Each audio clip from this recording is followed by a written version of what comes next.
takes is one. All it takes is one. Thank you. God bless. All this over a fucking sign. Now there are two police officers here. Can I? That's okay. The only reason there's two is because for our safety, we don't know what's going on. She is the one who approached me. I was standing here on the side. Excuse me, but could you please not put that sign out because it's going to crank up the wrong people. And I don't want to be driving and have bullets shot at me because they're upset because you started it. See all this dude, but unfortunately, he's allowed to stand here with a sign that says whatever he wants to say on it.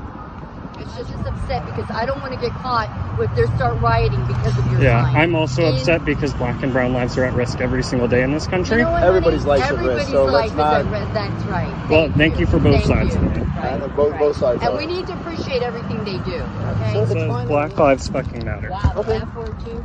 I mean, come on, little kids are reading that. I'm sorry if you're a snowflake and you can't handle. Peace and blessings, family. This is Anthony Muhammad. I thank you all for joining me on Brain Food TV.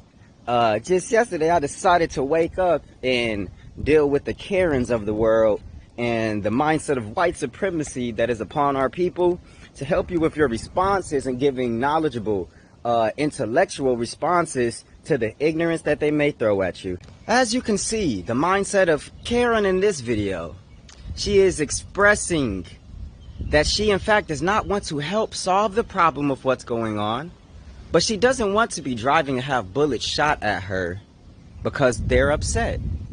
And so she'd rather people not bring awareness to it and will attempt to stop anybody who does. Seeing that she's obviously aware of what's going on and what's happening, but is trying to avoid the guilt that comes with accepting that reality. And so they have to project their fears on other people. So what she is saying is that her fear of retaliation is far greater than her care for what's going on. Now let's get to this police officer. You know, what does this police officer say when the man says that black lives are at risk every day?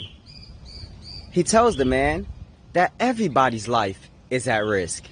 And this is because he knows that he is a part of the system that oppresses people of color, and he does not want to take responsibility for his job and the oath and duty of the fellow officers that they protect. These fellow officers could care less about the cry of black people. This is so that he does not suffer from the guilt of his natural lack of care. You guys can see how he says, you know, so let's not.